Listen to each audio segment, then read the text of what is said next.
my dudes? My name is Tiffany. Welcome to Internet Analysis, a series where I analyze things from the internet. I've been doing this sort of mini-series within the series where I have been trying to explore how social media can impact our body image and self-esteem. So far, I've discussed Facetune, filters, and today I want to touch on cosmetic procedures and how they are often advertised on social media. It is so common to see videos and photos of various cosmetic procedures, from fillers to laser hair removal, dental work, and plastic surgery.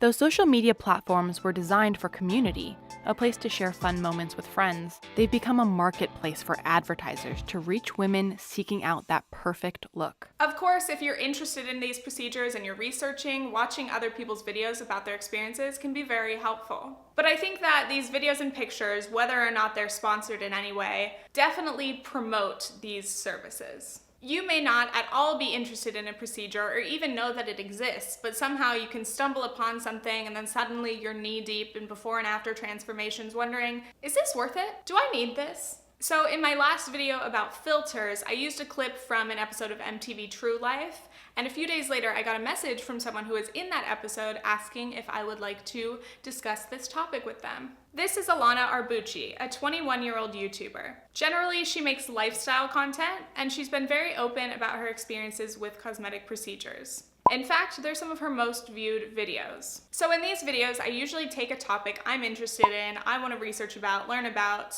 and share some of my opinions, but generally I just want to open the discussion. But for this video, I have never gotten any procedures and I've never really been interested in any of these. So I think it would be a lot more interesting if I included the perspectives of someone who actually has gotten a few of these procedures, and she also has the perspective from the side of an influencer.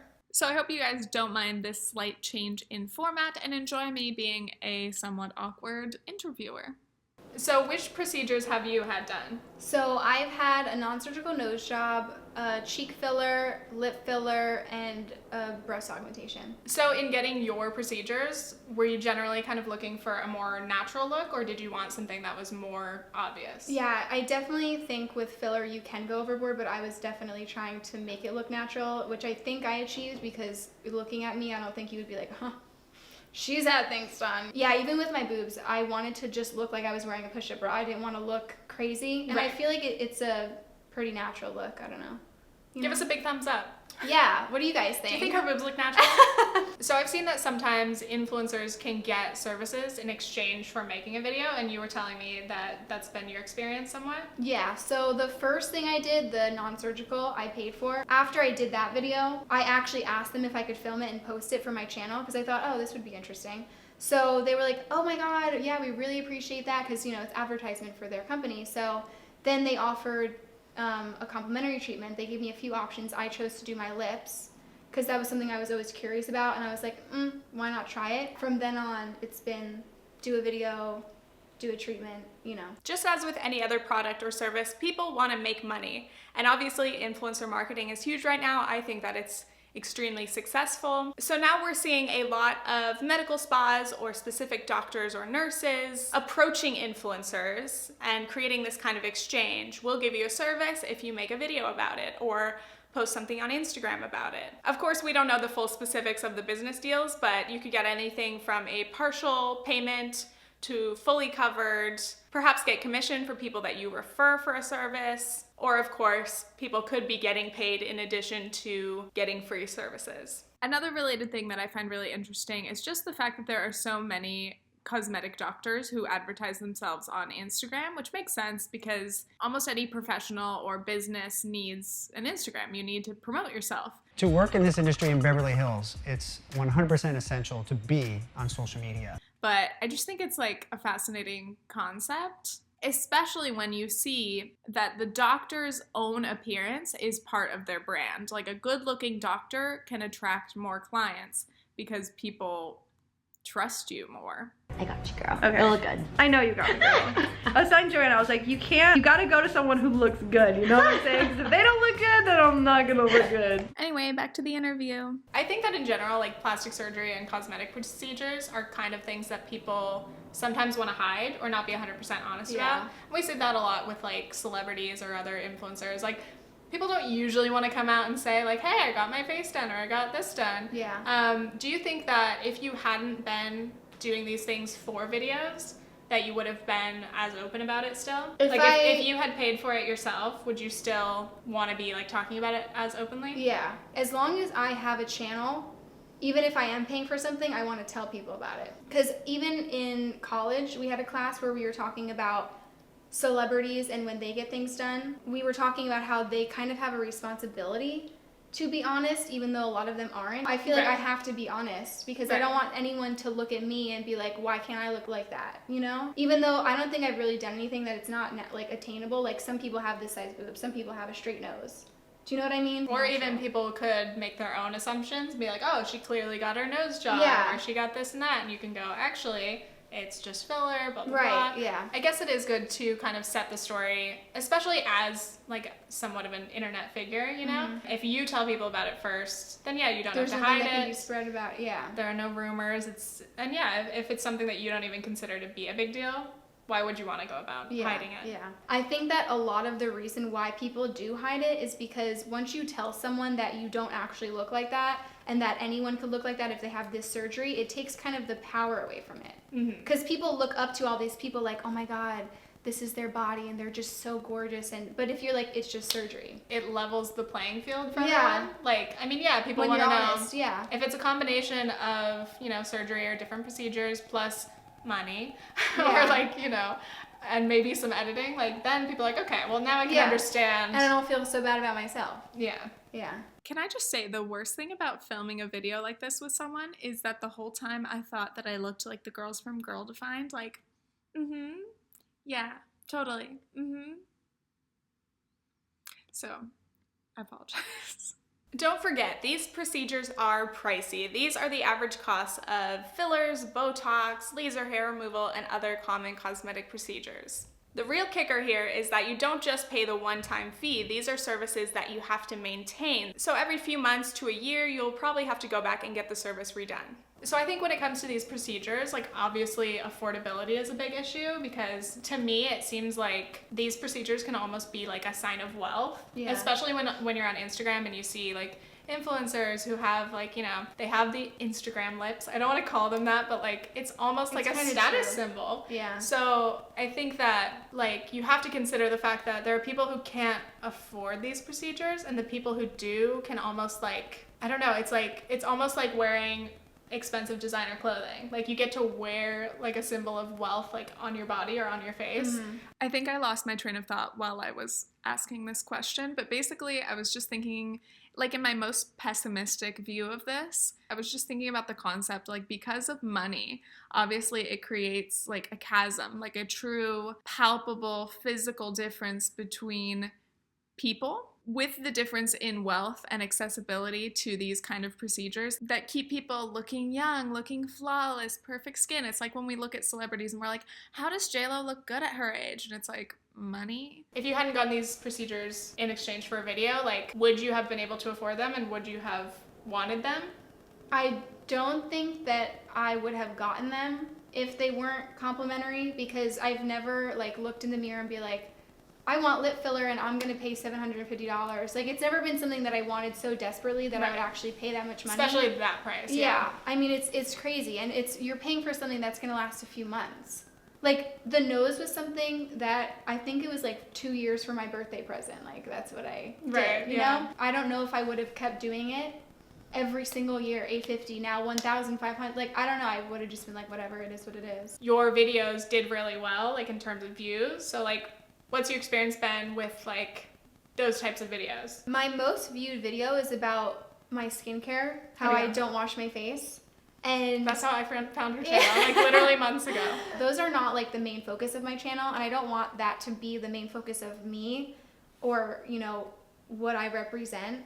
But yeah, people are curious about them, and I feel like if you watch my video and you had never heard of a non-surgical, if you're not the type of person that would change your appearance in an invasive way, you're not going to be like, let me do this. You know what I mean? It has to be kind of in you that you are willing to do procedures. I kind of ask myself, like, is it healthier for people watching me for me to introduce these things or to just like not say anything? You know what I mean? Right. Admit that like you've had it done Yeah. and that it's an option. And I will say like I would definitely prefer, like not personally, but in general, I think that these procedures are a lot more safe, and because they're like temporary, these fillers, you know, the dissolvable ones. Yeah. I would rather people go and maybe see if they can fix or make their nose into whatever they want it to be with this type of filler, then go and get a nose surgery. job, and maybe you need to Yeah. get multiple nose jobs to fix that one, And you there- know. yeah, And I there's- think a lot more people are open to that because it doesn't seem Yeah. as scary. Yeah. And it's not as invasive. So while Alana was at my apartment, we actually recorded like 40 minutes of footage. So I'm gonna put the rest of our conversation, which is